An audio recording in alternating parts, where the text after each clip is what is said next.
Hey, Entrepreneur Nation, welcome back to another episode of Entrepreneur 101. I am Reggie B, and I am your host. Listen, we got a great guest with us today. Rory Galvin is joining us, another fellow Canadian, joining us from Montreal, Quebec, and he is the founder of Navirum, which is a high-growth financial services consulting service that serves clients across the globe.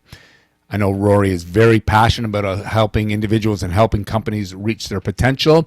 And one of the things Rory and I were just talking about is he experienced a few pitfalls in his time of getting Navirum up and going. And we're going to spend a bit of time talking about that. So with that being said, Rory, welcome to the show. Thank you, Reggie. Pleasure to be here. It's a pleasure to have you. Yeah, so listen, I want to talk, before we delve into your business experience, I want to learn a little bit about, Rory, the human being, not necessarily the business person, but let's talk about Rory, the human being.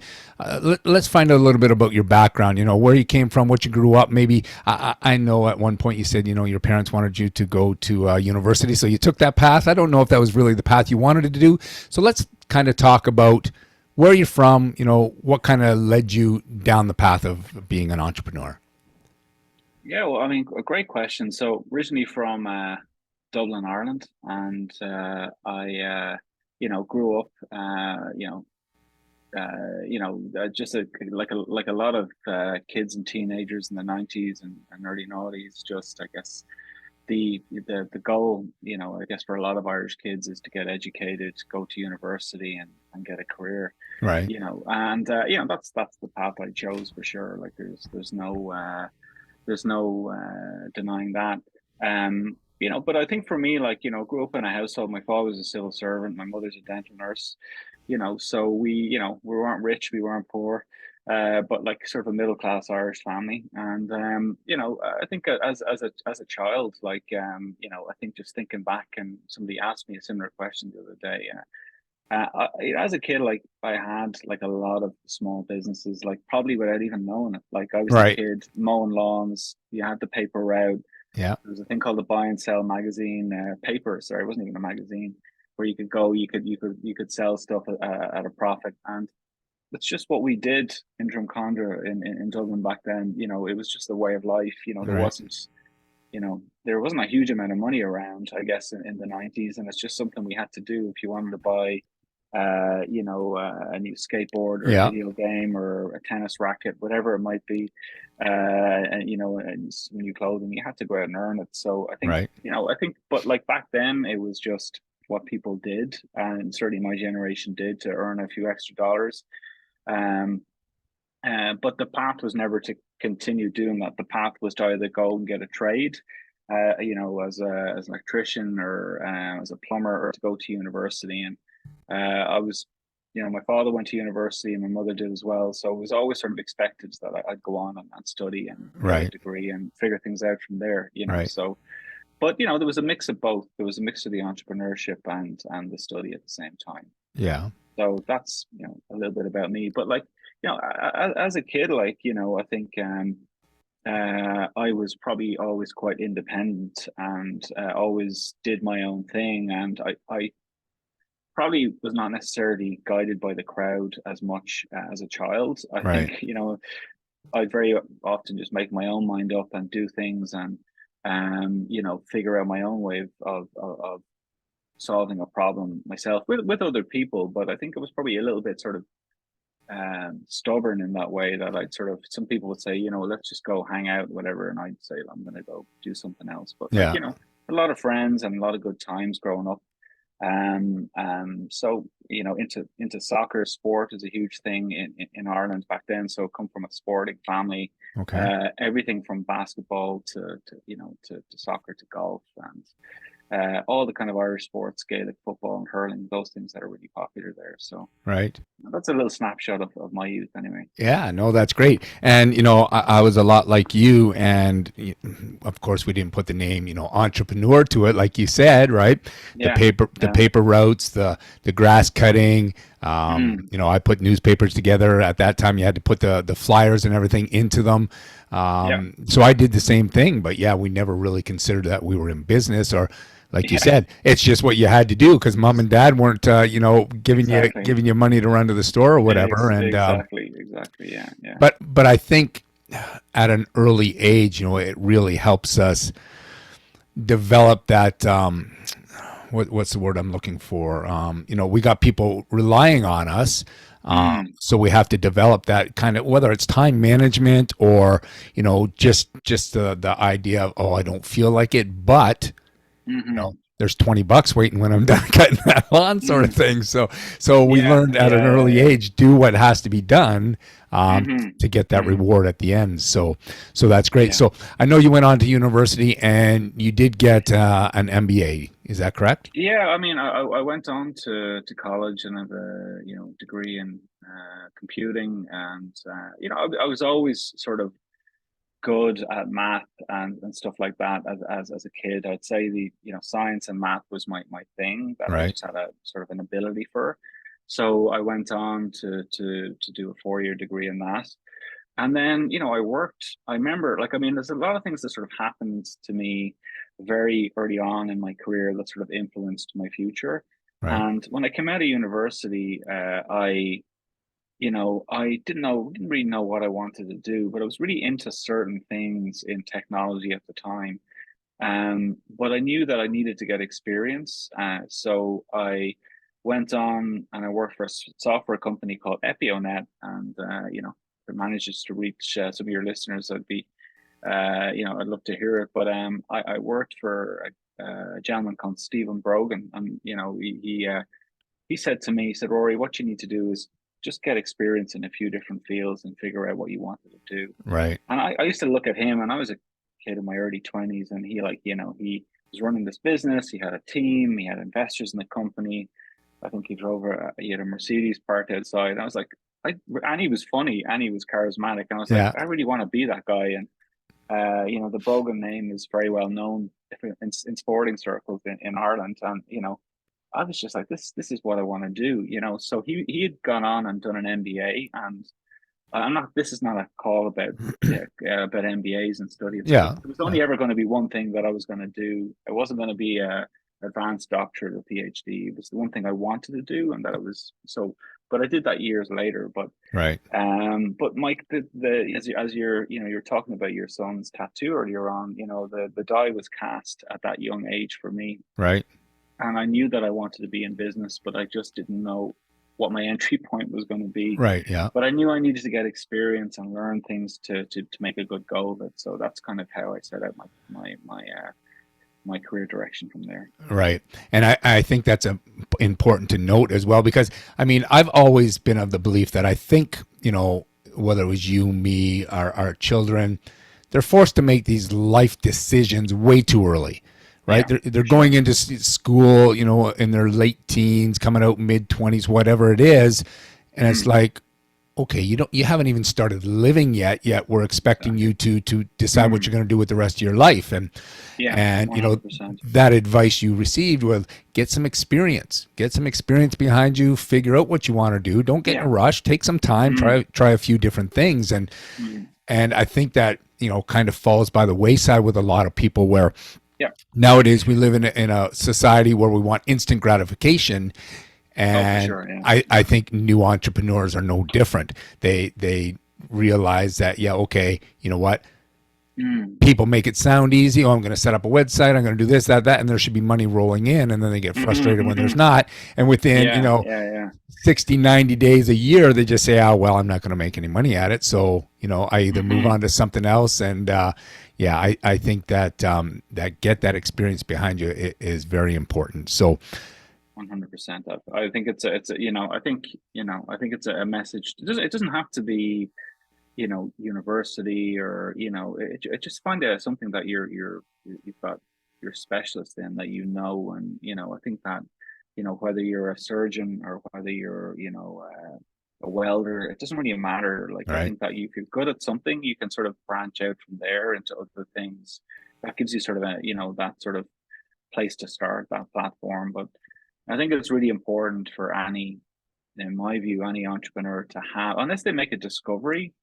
Right. Like I always characterize, people like Mark Zuckerberg. They made it. He discovered Facebook. He invented it, but he didn't even know it was a business when he had it. Right. It was like an oil field under his property that he Yeah. didn't know was there. Yeah. And I feel like the vast, vast, vast majority of entrepreneurs, they need to have a value proposition to start a company before they start it. And that usually comes from skills or experience. Right. They're very high risk people will spot a particular niche in the market and they'll go after it and they'll say, well, there isn't a demand for fancy toothbrushes in Walmart. I'm going to create one. Yeah. I think that's amazing if you can spot that, but that is a unique person who has the guts to do that and the eye for it as well. I Absolutely. think Yeah. everybody else is just like,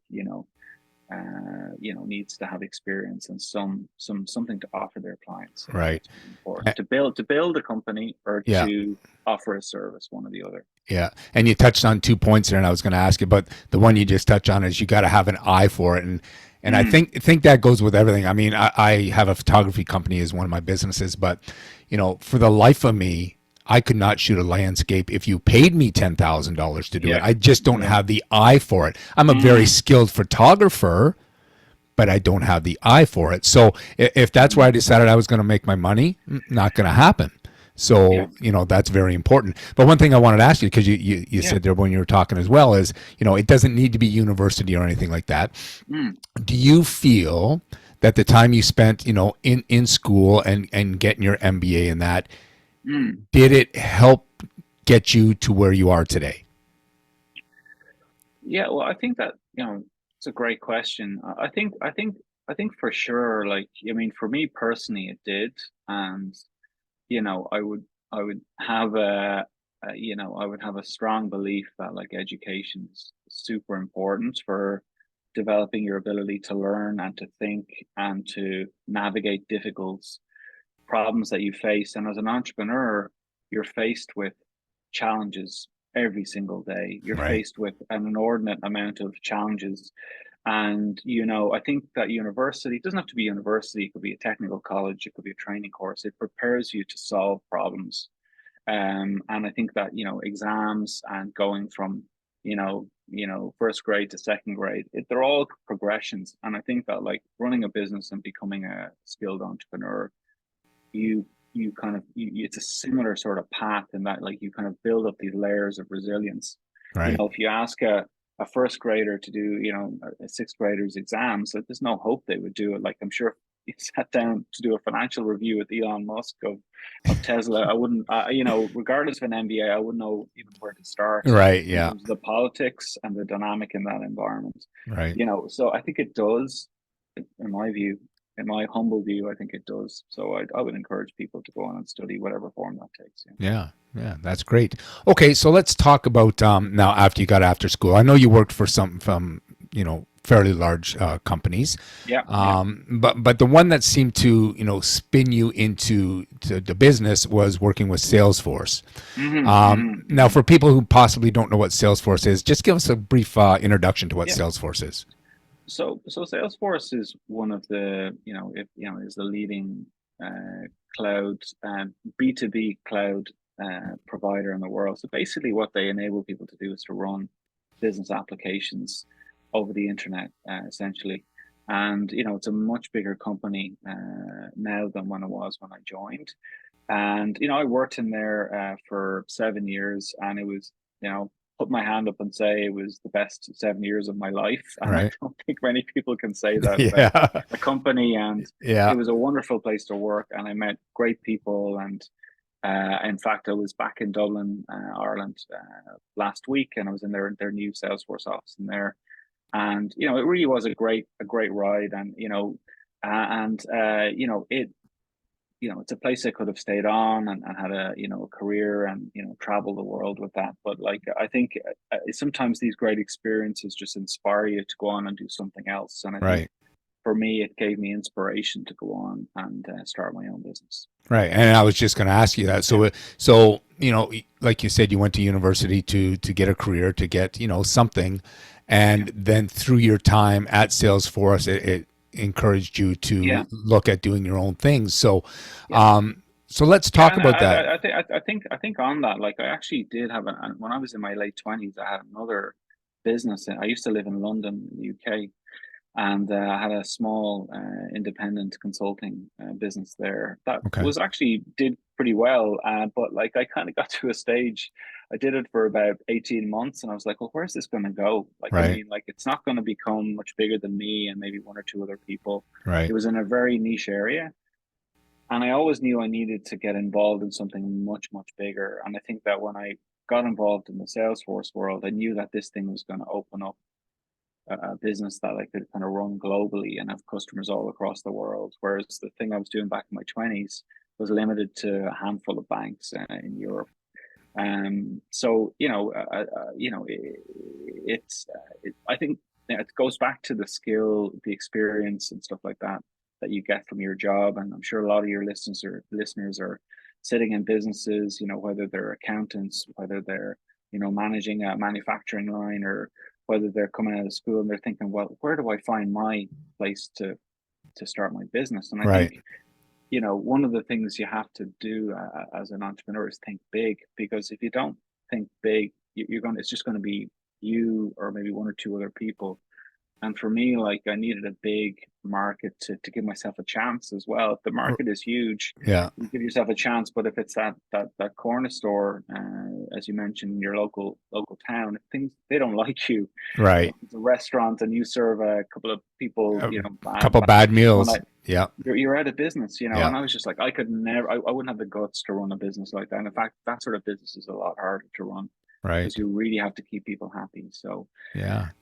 So yeah, yeah, I think, And that's I'm gonna go stop right there just for a second because mm, that's an interesting point because I don't think that's one you really hear much where yeah, you just said starting a small business is a little harder than starting one that's yeah, global wide and mm, that's a yeah, very oh yeah, interesting comment that I yeah, don't think you're going to hear from a lot of business people say, but yeah, you're absolutely right. Yeah, the smaller you are, the more you need to be on your game. When you're big, sometimes things slip through, and mm, maybe a lot of people don't notice. But like you say, serve one or two bad meals, right? Or forget to cut yeah, one or two lawns or deliver the newspapers, yeah. No, I and mean, word gets out.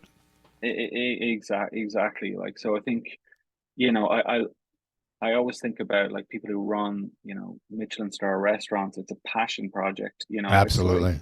you really have to be in it for the love of food, Oh yes, and I've been it's in the not about the restaurant business. money No. and the lifestyle, and that's what gets you out of bed in the morning. But Yeah. like for me anyway, looking at, and not to put people off starting Michelin star restaurants, but Right. it must be incredibly hard, Yeah. emotionally and physically and psychologically, because you're only one serving away from Right. a Yes. customer not being happy, Yes. so I think entrepreneurs, wherever your business, just give yourself a chance and make sure you've got a few opportunities to prove yourself, in what you're doing. I think that's really important. Okay. So let's go off. Let's spin into Yeah, Navirum a little bit here because you were yeah, working for yeah. Salesforce, Mm, and at some point you got the idea of, what, I think I want to spin off and start doing my own thing. yeah. Did you leave Salesforce and just jump both feet in and say, okay, this is it, I'm done, bye bye, and I'm doing my own thing? Did you kind of start it as what we'll call a side hustle to test the waters to see how things went? What was your path? Well, I mean, I think, just to even go back a little bit, I knew after spending some time in there that, like, that, like, I really wanted to go on and start my own business. Like, it was something inside of me that was brewing for a long time, and I had some experience and skills from my background that I sort of knew that I had a chance if I just applied. Some of those experiences in the past, and some of what I knew that I had a chance. So it was brewing inside of me for a while. But as my wife and I and my family, we live in Montreal, Canada, and she got her dream job, moving, and there was an opportunity to move back, and I basically had a 6 month window, which I don't think will open again in my life, where I didn't have a job, and Right. I was like, well, what am I going to do? So I was like, this is it. This is the moment. Either I go after it now, And I was also renovating a house at the same time. I was also helping to bring up a 6 month old child, Right. and all the other stuff that goes with moving country. And I just that there was that opportunity for me to go after it. And I wasn't there was no side hustles. I didn't have a job. I'd moved country, Yeah. and I was just like, I said to my wife, I said, I'm going to go after this.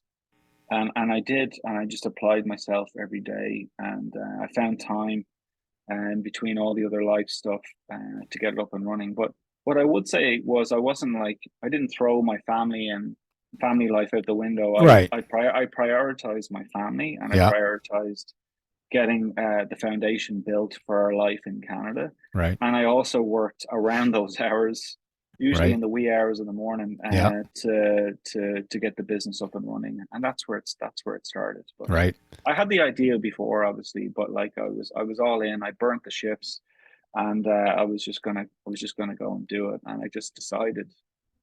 And I think that's a really important thing for your listeners is that once you decide, you visualize it, and you decide that you're going to do it. That's the moment that you need to, presumably, as Right. long as you've kind of, protected yourself, to some degree, that's the moment to go after it, in my view. Yeah. Yeah. You do have to, like you said, you prioritize family. You made sure Yeah, that, you put that first. And I like how you said, because I always hear the excuse that, oh, I'm too busy. I don't have enough hours in the day. I don't have enough time. yeah, yeah, And it yeah. seems like, the successful entrepreneurs I know, their plates were Mm. always full. It didn't matter. Like Yeah, you said, there was either family or there was this or there was yeah, that. But yeah, because, they wanted it so much, they yeah, found a way. It wasn't like, yeah, oh, I'll get to it next week or whatever. No, next week yeah. sometimes doesn't come because, like you said, when you're passionate about it, get at Mm. it then while the fire is hot.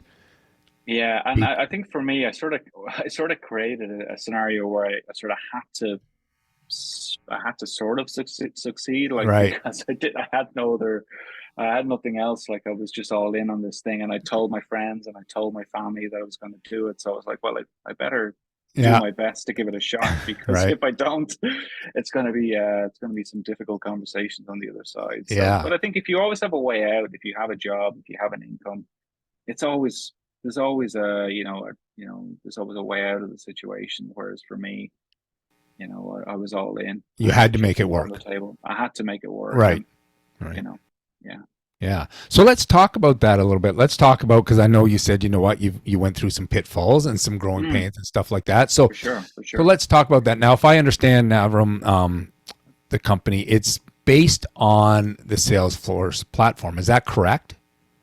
Yeah, I mean, we basically help primarily. We help financial services, healthcare, manufacturing clients to move to the cloud. So they take their processes, they take their technology, and they consolidate them a bit like your iPhone.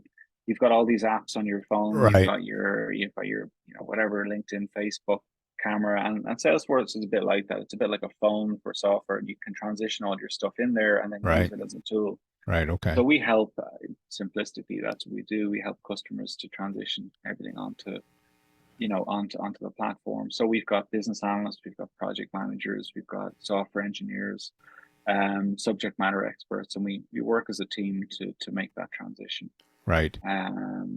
So that's essentially what we do day to day, and we provide support services and strategic services around it. But that's kind of what we do there. So, and if I'm correct, if I remember correctly, has it been 5 years now?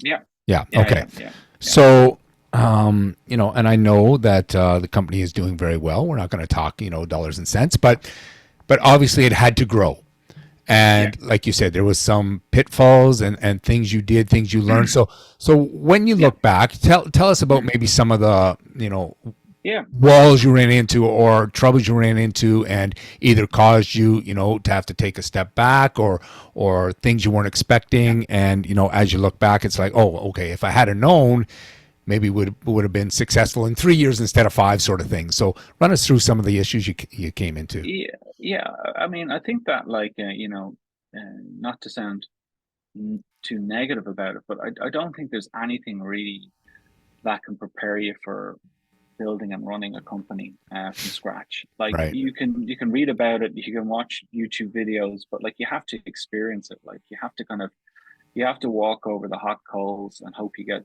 through the other side.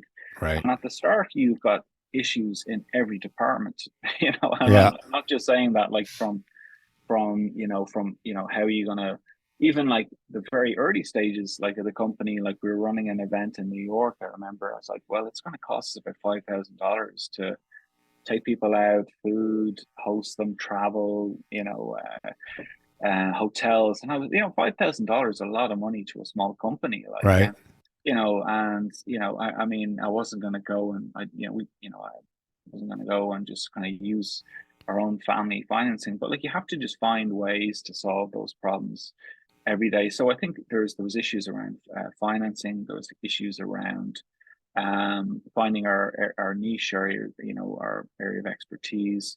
We were hit with COVID in the middle of all of that when the company Right. was literally 18 months old. COVID Yeah. hit, and that's something we have to overcome it. But like I think that some of the things that that are hardest to learn are kind of dealing with people, dealing with your staff, hiring people, developing people, having an eye for talent, because it's a bit like having an eye for a racehorse or something like that. Like you really have to. There isn't, or a baseball player or a hockey player. You just Right. kind of have, there's something about them that kind of says they're hardworking, they're resilient, they've got they're humble, and they're willing to learn. And I think when it comes to hiring people is a challenge, and something that every entrepreneur has to go through, that you have to just figure people out. Right. And again, there's no handbook that can prepare you for that. um so I think that, like, we can you can talk about pitfalls, but like the way I think about it now and the way I try to prepare my management team is that they're just opportunities to learn. Hmm. I think that, like, entrepreneurs put immense pressure on themselves, and they're like, well, I don't know this, I don't know finance, the tax, I don't have a clue what's going on there. Right. Yeah. But like it's an opportunity to become an expert entrepreneur. And I think, I love the book, Atomic Habits. I don't know Right. if you've Yeah. read that before, Yes, I where have. Yeah. people are, they're you are a champion, football player. You are, a great professor. You're just on a scale of 1 to 10. You're probably like a one versus a Right. 10, Right. but it's your job to become and learn. And so if you treat it as sort of you win or you learn every day, I think it takes immense pressure off people. But you still have to avoid those catastrophic events that can happen in your company that can put you out of business. And I think those are the things you need to mitigate. In my view, you need Right. to think about the risk in your business, and the rest of it is all learning, and you Yeah. just become more resilient as you move forward. Right. Now, when you started, did you start with a team? Did you start on your own? No, And yeah, when I started, I had every intention to hire a team. And but I actually, for the first 12 months, I was on my own pretty okay. much. Right. And then I gradually started to hire sort of freelancers and part-time consultants. I actually didn't hire my first full-time member of staff until 2020, Okay. March 2020, when COVID hit. Right. Yeah. My first full-time employee. Right. And that was, I would say the company didn't get off to the running until September 2018. It was about 18 months later that I had my first full-time staff member. Right. And that's, we've been hiring ever since then. But I think just one point I want to make Yeah. to your listeners is that, like, hiring staff and is not a barometer of success in your company. So, a lot of people are like, well, how many staff do you have? And Right. I've got 50 staff, or I've got 2,000 staff. I've got a guy, one of my neighbors, in my building, and he has about 300 people working for him, but there's only 2 employees in the company, and everything else is outsourced. Oh, okay. So, like, I think it's something just to think about, that staff numbers are not a barometer of success, but, Right. yeah. And sometimes too, and I think we've seen it when Elon Musk took over Twitter, where he cut so many staff members because Yeah. maybe sometimes companies will cover up inefficiencies by throwing more Yeah. people at it or throwing more Mm. money at it, sort of thing, instead of streamlining the process and Yeah. seeing, okay, what is the issue, right? Yeah. Sometimes maybe it's not the person, maybe I didn't give them proper guidance, maybe I didn't lay out the foundation for them Yeah. to be successful. Yeah. And like you said, you need to learn every aspect of your company, I think, because that way then you can either help guide people or you know what to expect, instead of saying, oh, okay, I need three more people to throw at it. Yeah. Well, no, maybe I just need a little better guidance Yeah. with that. I think that like it depends on your business. Like, I mean, if you've got like a lot of funding and you've got like, millions and millions of dollars invested in your company, you're one of the small percentage of people who get Right. a lot of investment. You can afford to spend money on staff Yeah. and throw people at it. But if you're a scrappy startup and you started the company in your spare bedroom or you're in your basement and that's where things started. I think that is a really great place to run a business from, a mindset to run a business from, to keep it lean, to use technology, to learn the business as you mentioned before, and try and pass that knowledge on to the staff you have. I think that's going to build a really resilient, strong company. So that approach I really, really like, and I see a lot of companies that take that approach and they last and they go far. But starting out from humble beginnings can have its advantages as well. Right. Now you mentioned about learning technology, and I know your company is based very heavily Yeah. on technology. Mhm. Where do you find, I guess the latest and hottest thing, that you hear everything about is ChatGPT and things Mm. like that. Yeah. Where do you see that taking companies? And because I see, Yeah. on one hand, it seems like a very good thing, but on the other hand, it seems like, well, you know what? I think it's either going to be, we're going to become too reliant on it and no Mm. longer use this, Yeah. Yeah. we're just going to expect, we'll talk to the computer and type a few lines of stuff Yeah. in and Mm. expect it to prepare our business for us. So how do you see that fitting into entrepreneurship and helping people succeed in business?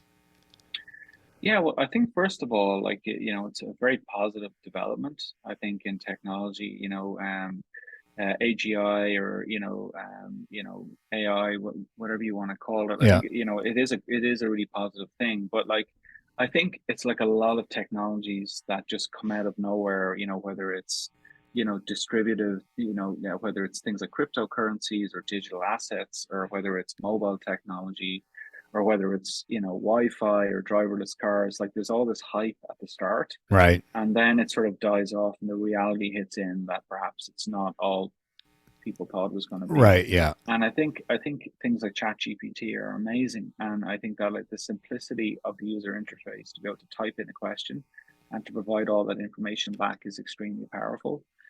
But there, for me anyway, based on my amateur research on it, Right. there's a lot of limitations to the technology as well right now, given the hardware, given the data sets that it learns off of.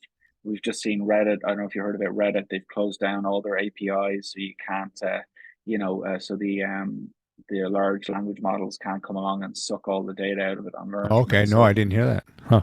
so we're going to see a lot of. I think education is huge as well. Like, I mean, like, what is AI? Like, there's a lot of, I think there's trust is a massive thing with AI as well. Like, Absolutely. you're typing in all this personal information. People are taking essays and legal documents, and they're putting it in and they're asking for a summary. Like, where is that going? Like, Yeah. who's got that information? It's like the reverse of Google. Like, you type in a question to Google and the information comes to you, but people Right. are stuffing the information into the AGI and they're looking for something back. So trust is a huge thing. So I think it's going to be in every single app, every piece of hardware in the next 5-10 years. But expect it to plateau, I think, over the next couple of years, and it will just it'll ramp up from there. And that's my view. So it's not gonna take over the world tomorrow or anything. Right. And it will peak. I think it probably has peaked, to be honest. And but it will be everywhere, and I think it's going to help. It's going to help. It's going to help people to just be more productive. It's going to help people with disabilities to navigate the world. And it's not just Chat GPT as well. It's things like it's like computer vision. So you mentioned Tesla before, the ability for it to see Yeah. and drive around. So we're going to see a lot more autonomous vehicles. We're going to see a lot of voice-based interactions with systems as well, Right. sentiment analysis, and but this is great for small businesses because they're going to be able to offer like a world-class sales and service to their Yes. clients Yes. using this Yeah. technology, Yeah. using these digital twins, these avatars online to serve their clients. So I think it's only going to help companies to grow and expand, in my view. And it's very much like the mobile phone, very much like the internet. It's one of these big leap technologies, and I think it's been, net positive for everybody. Right. No, that's awesome. I agree as well. I'm a little slow to the draw of taking the time to learn it. I said before that we say, there's not enough hours in the day, and that's an excuse. Well, I might use that one right now because Yeah, there's for just, sure. you get to a point where how much more, do I need to learn, or even do I want to learn? Because Yeah, it can be never ending. yeah, Especially with how quickly technology changes, and I'm sure because you're technology based, it's probably nonstop the stuff that comes at you, and you got to take the time to figure out, okay, will it benefit us, will it not, and if it won't, then did I just waste the time researching something when I could have researched something else? So I think at yeah. some point, yeah, you possibly have to draw a line and say, okay, you know what, that's maybe not something I need to stress about today because Yeah, well, I think as well, like the thing with AI, it needs to be accessible. Like, I mean, I think it was like Steve Jobs with Apple, like he was like, I need to be able to, use the mouse on my jeans, on my blue jeans. Like, he wanted anybody to be able to use the technology, like, and right. the iPhone is like that. But I think AI, and it has a long way to go before it's very accessible to the masses. It's in a very crude form right now, so Right. Yeah. I think we're years away from that, in my view. Yeah. And I'm sure it'll get to the point too where it'll be, and I don't want to use the term dumbed down, but you think when we first got iPhones, or and I'm not Yeah, just saying iPhones, but it was like, what the hell is this? How do I use it? And now it's like you give it to a 3-year-old, and they're so it'll come to the point with all AI that, yeah, it's just second nature now because yeah, we've been introduced to it, and we've embraced it, I guess, so to speak. So yeah. okay, so let me ask you, while you were starting your company, what was one of the biggest challenges you faced, and how did you overcome it? Um, that's a great question. I think one of the biggest challenges we had was just coming up with a proposition that you know, made our customers happy. I think, yeah, Right. it's a very simple thing that, like, in the world of technology, that like you have to really simplify what you're doing and parlay it back to your clients, and in a way that is valuable, and to that is a that's a hard thing to do, Right. and it's something that we've had to learn over the years to get better at. I think finding your rhythm as well as a company, your cadence. Like if you've got like a 7-Eleven or a Walgreens, your cadence is like to, open your cash registers in the morning and close them in the evening. And hopefully you've got a bit more money there than when you started Right. out. So Right. every business needs to have a cadence like that, like whether it's monthly or quarterly, and you have to figure that out on the fly, right? You have to figure out like when are you going to invoice your clients, when are you going to collect, when are you going to stop a project, when are you going to start a project, when are you going to hire. So there's a million small decisions that you have to sort of figure out along the way. um I think like one of the big things, like obviously, is just trying to do a lot with little in a small business. Like Right. we're not a VC backed company, we're not private equity backed. It's all privately funded, Yeah. from, from myself and my family, pretty much, so you have to make every dollar go far, Right. so, and I think that, like, there's so much glamour that goes with a lot of, companies, but the reality is that, like, you have to just be humble and, manage your budgets effectively and manage your cash flow effectively at the start. So, Right. um, and obviously there's dealing with the sheer volume of the work as well. I think was one of the hard things for me. One of the biggest I wouldn't say pitfalls, one of the biggest hurdles was just the first couple of years were brutal. Like, I mean, I got up at 4 o'clock every morning and I was working until 12 every evening. Right. I literally did that for 2 years straight, literally without stopping. Right. And so I think you have to be willing to work hard, Yeah. to get, and it's like an aircraft. It needs to take off the runway, and then it sort of starts to go Starts to to go glide a little upwards, bit. Yeah. glide a little bit. But that runway is a long runway, and you have Right. to run and push and push and push and push, and hopefully it takes off at the end. But I think that if you're willing to work hard and you're willing to learn every day, I think you've got a good idea, and there's a demand for what you do. I think you've got a shot for sure. Right. So tell me, what is it you think you would say you enjoy most about being an entrepreneur?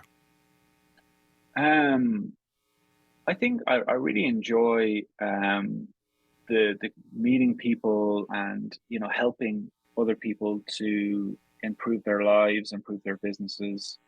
I love seeing my team progress and grow and learn and develop. That's a a form of immense satisfaction for myself. Right. And I think that, like, as well, it suits me. It's this being an entrepreneur or business owner suits me because I can work, my own time. Like, I like to say that I was on the golf course every Monday or Wednesday morning, but Right. I'm not. I'm Yeah. actually, I start work at 6 o'clock every morning, Right. and I usually work until 7, every evening.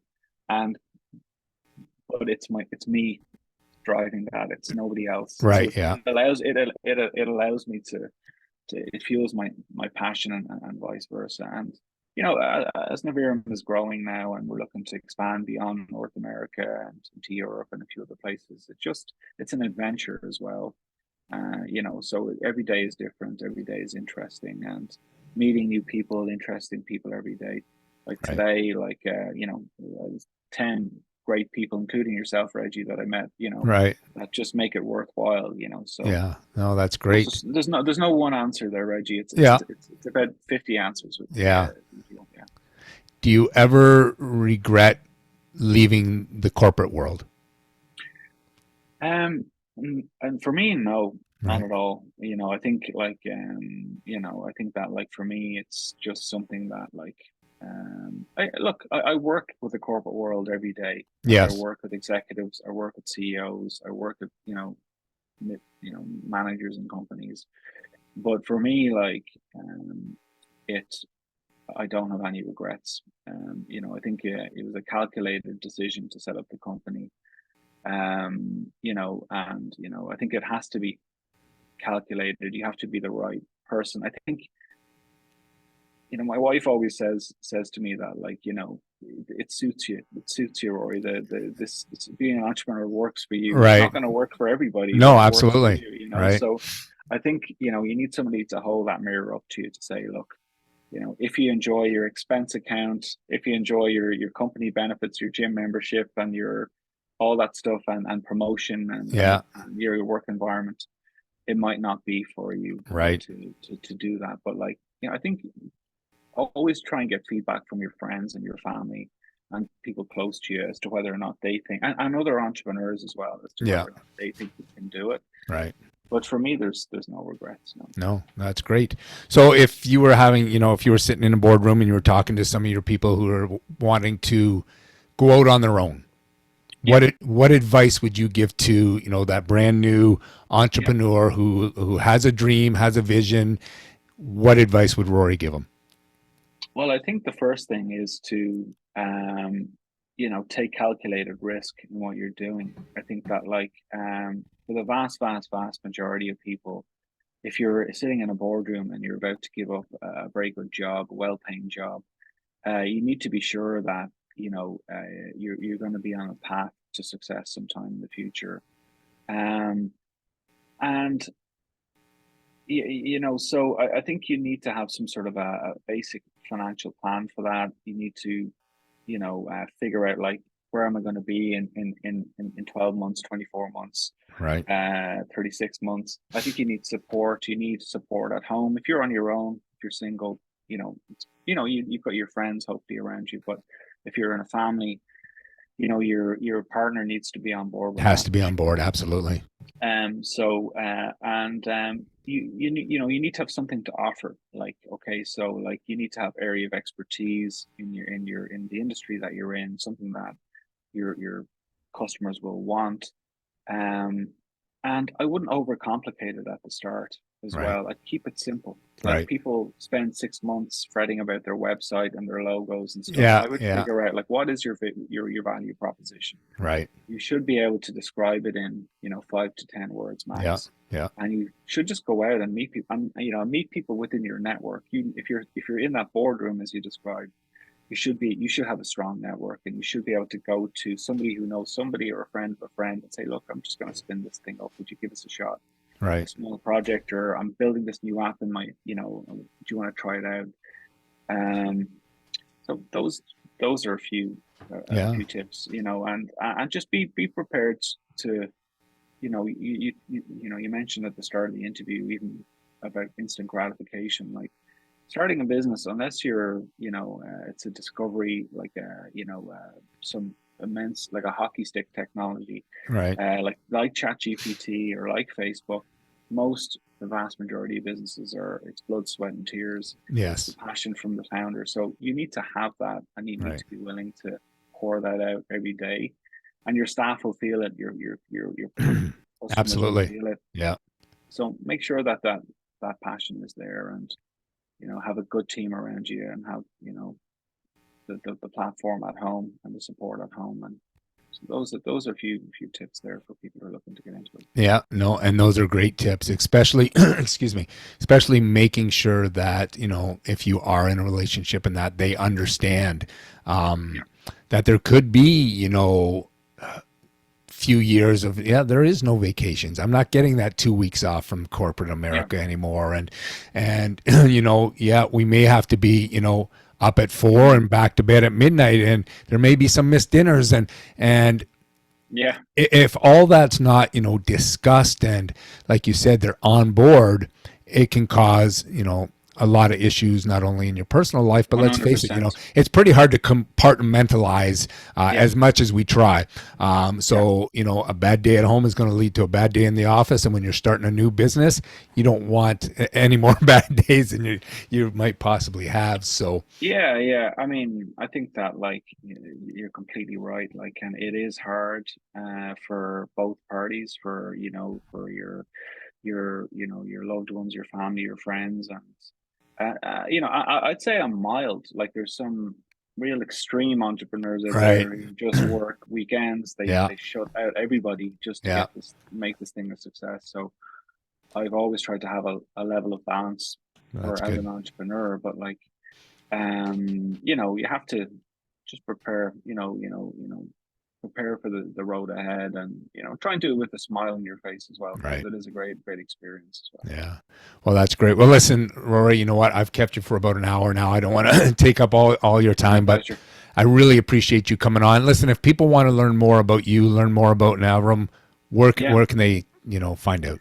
you can draw me an email. It's Rory at navirum.com. Visit our website, www.navirum.com as well. And find me on LinkedIn. Just LinkedIn, type in Rory Galvin. Hopefully they haven't blocked me yet, and I pop up. And those LinkedIn or our website or my email are the best place to find me. Yeah, that's awesome, and I will put those links in the show notes for everybody to find Yeah. out. So, before we wrap things up, any final words? Anything you want to say before we say our goodbyes? No, I just want to thank you for the time, and again, my details, hopefully they're going to be in the show notes afterwards. If you just want anyone want to connect with me just for a Absolutely. bit of advice, or just to run something by me, I'll always find time to give people my 2 cents. Yeah, no, that's great. And with that being said, Entrepreneur Nation, as you know, I always wrap things up with with a golden nugget. And it's funny how we had brought up the name Steve Jobs because that's kind of what I'm going to touch on before we wrap things up. But listen, you know what? On behalf of myself, on behalf of Rory, I want to thank you for allowing us, the last hour of your life. I hope you got some education from our conversation. I hope you got some inspiration, like you've heard me say before, and you heard Rory say, it's not an easy path. It definitely isn't for everybody. You need to know yourself. Don't be afraid to ask questions of others, and you got to be a little thick-skinned sometimes because it's not always going to go your way, and you're not always going to like what you hear. But so on behalf of both of us, Entrepreneur Nation, thank you very much for allowing us into your day. So I'm going to wrap it up with the golden nugget here, and I want to share something that Steve Jobs once said, and he said that he was convinced that about half of what separates successful entrepreneurs from the non-successful ones is pure perseverance. And, perseverance is described as doing something despite difficulty or delay in achieving a success. And we talked about, instant gratification, and to persevere, that's not always going to come. So if you can wrap your head around that and accept the fact that challenges will always arise in business, and Rory touched on that, there's always going to be something, and that success is not going to occur overnight, then you're well on your way to developing a successful mindset. And I'm sure you've heard it said that, most overnight success stories are years in the making. And Rory touched on that as well. It's not a quick thing. Numerous motivational quotes, kind of boil down to one thing, and it's never give up. And that's good reason. It's good business advice. It's good life advice. If you want something, regardless of what happens, you can never give up. And if you accept it and make it part of your mantra, then you're going to be well on your way to turning those dreams of business ownership into reality. With that being said, Entrepreneur Nation, thank you again. Listen, if there's anything I can help you with, reach out. Rory is offered. This is a very successful businessman. If there's anything you're curious about, especially when it comes to the financial technology areas, don't ask me. Reach out to Rory. He'll be able to help you out with that. But once again, thank you for allowing us into your home. And until next time, keep turning those dreams into reality.